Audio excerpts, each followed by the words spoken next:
Welcome back to Brush Up Your Game. Today, the cosmic power is Warhawk, and this is one from Cosmic Conflict. And, well, conflict we have. Warhawk never negotiates, and boy, that is true. You have the power of attack. As a main player, when your opponent reveals a negotiate card, use this power to change it into an attack double zero. And you go, oh, well, that can be useful, right? If somebody tries to steal cards from me, I don't have to pay up.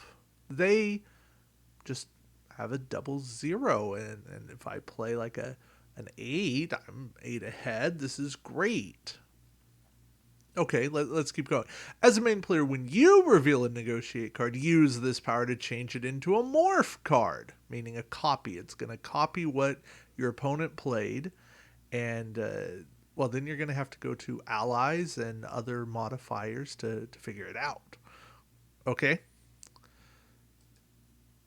You go, okay, well, what if we both play an attack? Or, well, not an attack. Well, then you play the game like normal. What if we both play a negotiate? Well, if you both play a negotiate, use this power to change both negotiates into attack double zero cards.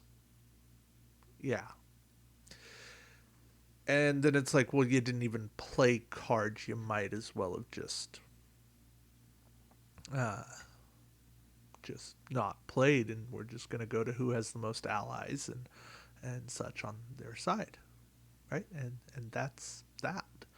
Uh, Warhawk takes away some of the mystery, right? It's not, oh, are they going to backstab me if I play negotiate? They want to make a deal. Well, there's no I want to make a deal. Warhawk says there shall be no peace in our time. We're going to fight this out. So what can you do? If you're up against Warhawk, there's a few things you can do. One, you can burn a negotiate, right? If you have too many negotiates, you can play them. And you can say, well, okay, fine, cool. I get to play negotiate. It's a double zero. As long as I bring enough allies, have enough reinforcement cards, I'm good. I can play my cards and I'm going to have a chance to win, right? This is helpful to you as a player opposing Warhawk. Now, as Warhawk, you have to understand people are going to do that. So what do you want to do? Well, when you think an encounter's lost, you want to burn your own negotiates. A negotiate's still giving up, but here's the downside: you're not getting any compensation for it, and I think that's one of the biggest issues here. It's not so much, okay, you must fight. Fine. I get that. It's that when you start to understand that a negotiate is not just a tool for peace, but it's a tool for, I need to take cards from your hand. And now Warhawk is a player at the table who cannot sacrifice their ships to take cards, to take that compensation from somebody. Doesn't matter if they want to. If they want to do that, they have to play a Cosmic Zap on themselves or hope somebody else will play a Cosmic Zap on them. Is that going to happen? Probably not. This is almost never a power that's going to get Cosmic Zapped. I guess if you really want to make that deal, you Cosmic Zap when both players have played a negotiate. Still, that's asking a lot. It's a tough sell. Yeah, Warhawk does not rate highly for me. I don't like being handcuffed and losing a tactical advantage. I do find it interesting. I think it is a challenge to have an aspect of the game pulled away from me. The problem I have is that the benefit for me is just not there. If you had said that I get to turn my negotiates into attack 10s, okay, then I think I'm on board. But zeros, I'm not there. I guess I turn them into a morph. but a morph alone doesn't guarantee me anything. It does guarantee I'm not losing terribly, and that helps. But let's look at the flare for Warhawk. Warhawk's wild.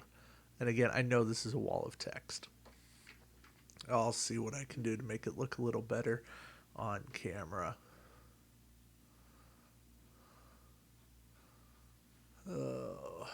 Warhawk wild here. At the start of any encounter, discard a negotiate card from your hand and draw 2 cards from the deck to replace it. Okay, as a wild, there's moments for that can certainly be useful. That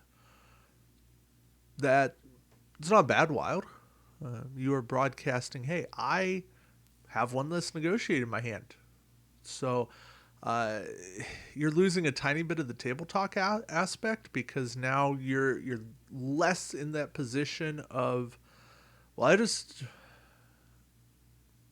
I just wanted to get rid of a negotiate. I have too many. Well, maybe you can play that game. But I'm not sure I'm buying it.